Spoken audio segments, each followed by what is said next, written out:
I am going to. So, I am so exhausted with this shift that's happening. I know everybody is. I know we're all feeling it. It's like universally, everybody's feeling it. But when I'm like super exhausted, I kind of like it because I'm more like delusional or more like, I guess my thoughts are a little bit more expansive. I don't know. I can't quite find a word yet, but we'll find it. But it was funny because so I'm just going to post like some of the stuff that I have been thinking about. The first one, we were talking about crowns and kings and like all that, and then the jester, talking about jesters in medieval times. And do you think jesters were Heyoka empaths? Because you have to be able to read the king to make sure that you don't say anything that's going to offend them because you don't want to die, but you also like have to be able to make them laugh, like, you know, comedians that have had like horrific childhoods and stuff like that. So I feel like jesters had to be like early Heyoka empaths. Just, I don't know, that was a thought that I felt like I had to share. But something that I was talking to someone about yesterday really got me thinking right now about, which like segues into like the jester segues into this. But so many people are being brought out of their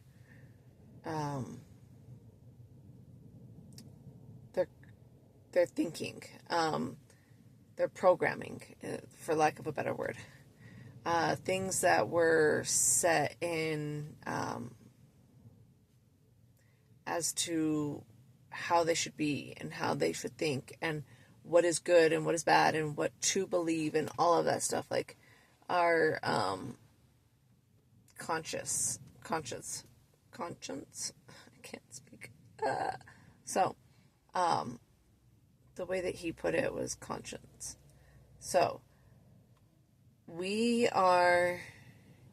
this is stuff that we grew up with, what we were taught, and all of that stuff. And so people are breaking out of that and going through these spiritual awakenings and, you know, starting to, you know, wake up to the thoughts of there being more and trying to discover who they are at their core and what do they believe, and, you know, really digging into self. And so it got me thinking, because he made the argument about how back forever ago, you know, we had small towns and everybody was the same in these small towns.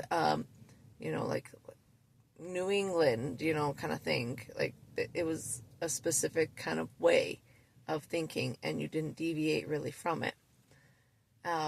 Everybody kind of stayed within a certain belief system, a certain way of thinking, because that's how, you know, you stayed alive and everything like that. And so now challenging it, you kind of create different versions of yourself, one to appease those that you are still connected to, like family and stuff like that, but that's not like the full you. It's a piece of you, but you know that you can't fully show the real you to certain people because they won't accept and they won't understand and all of that stuff. And fully understand that whole concept completely.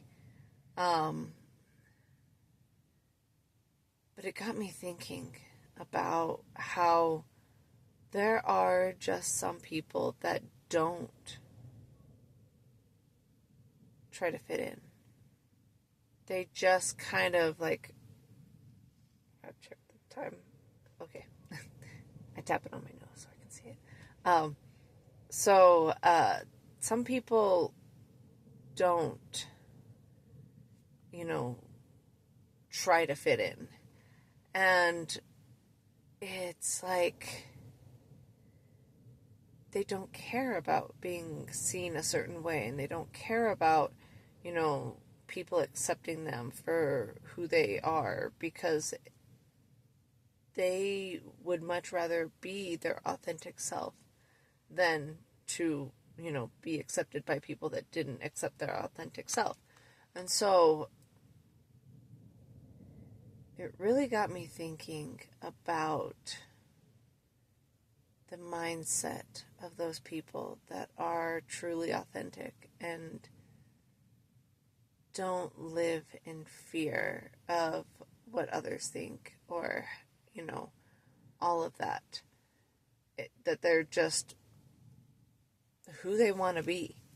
Of course, those people still struggle with, wanting connection, wanting to be loved, and, they still struggle with, like, all these same things. But it made me think about how in my family I was the black sheep, and I was ostracized, more or less, for who I was. And so it gave me a chance to really be my authentic self more.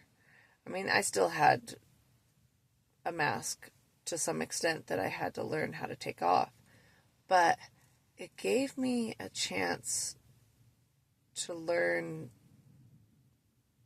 to love myself in a way that I didn't know was really love. I mean, there were like things that I enjoyed that I have now come back to. I had to put them aside for a moment, which we had talked about that as well, was, having to set certain pieces of you aside until later when you can come back to them, which I get that. But it just kind of made me really think about how different it is to be, I mean, I guess, okay, so like what I'm getting at is the fact that I am not even sure how hard it is to have to ostracize yourself from people that don't, that you care about, and that you have to have like a certain like mask on for these people because of the fact that you still love them and they still love you, and they see you as a certain person, like as a certain version of yourself, and so you want to keep that part still alive for them, while also going out and having to like find yourself and create this new version of yourself that is more in tune with who you really are. Like, I get the concept thought-wise, but for me, I don't understand internally, for that fact that with my own family, I was already seen as an outsider, and I was never truly accepted, nor was I ever truly loved. Like, I was just an object. I was just a tool. And so with that, I didn't have to really ever worry about that weight, I guess. And so for me, it's just really interesting to hear what other people that have the loving, like, it may not be even like all family members, but the loving family members that do care about you and that are watching you go through this, and you're having to like pretty much kill parts of you and become a different version, and the death of you, you know, the pieces of you that they know would be so difficult to watch, and for you to have to like try to explain to them at the same time, because they're not completely understanding, if at all. They may a little bit, who knows, but they understand a little bit, and if they don't, you know, like, you're trying to like share with them what you're going through and why. And for me, I did not have that. I did with my own children, trying to explain, you know, I guess in a way, like, I had my kids, but they kind of were along with me for the whole ride, you know, like, of course they don't understand completely my crazy, but they do to some extent. But yeah, it's like, it was just something that really kind of like, I kind of have always just been that weird person that says weird things and knows too much and always says the weird thing in front of everybody. And, you know, like, it's kind of like it's always just been that way. Like, yeah, I was already, I mean, seclusion and everything was already something that I already did on my own as a child. So I kind of was already, it was already normal for me to do that. And so it's just weird. I love getting new perspectives on things because of the fact that it's really nice to see what others, what they're going through, and how my experience is different, because we don't know what other people are experiencing unless they actually talk about it. And we don't know more about what's going on and their process, because they have different variables in their whole entire thing. And so it's just nice to see a different perspective on it. And, you know, it's because I know not everybody grew up with the kind of family that I had.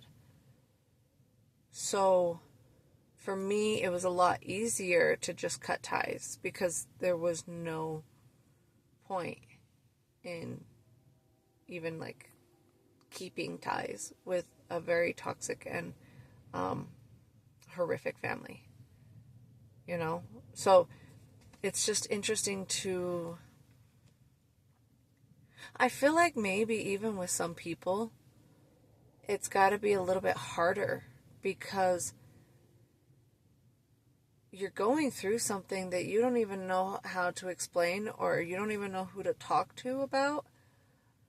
And so you're kind of like, you can't really explain it to family because, you know, they don't understand to some extent. So you're kind of like already alone in the whole process until you find somebody that can genuinely like speak your language, because it's a whole different kind of language, right? You're learning new words, and you're learning new concepts and new metaphors and like all these things. And so you're like, how do I put this experience into words? How do I explain this to someone else? Which is so funny, because it's a whole new language. But yeah, these are just the thoughts that are going on right now. and how interesting it is, this whole transformation. Like, everybody is going through some form of transformation, and it's so beautiful. Like, I think it's such an amazing thing that we are all going through some kind of transformation. And it's just like on a whole collective level that everything is just like being leveled up. And not everybody's is going to be the same. There are going to be some that are similar to other ones, but like, it's just really cool to just think about how we're all collectively, passing some kind of level in a video game. And it may not even be the same video game. It's all different kinds of video games all at once. But we're all at the exact same time leveling up in our own individual video game. That's so cool. Okay, I gotta get back to work now. I'm totally over my time. Yeah, just by 9 minutes, just a few. But yeah, just wanted to share these thoughts because, why not? If anybody else has any cool thoughts, add them in the comments below. I'd love to hear them. We'll just we'll vibe together. Okay? Stay beautiful and stay blessed, and, be kind to yourself during this transformation. It's a doozy, so just be nice to yourself and to others, because everybody's going through something. So, I love you, and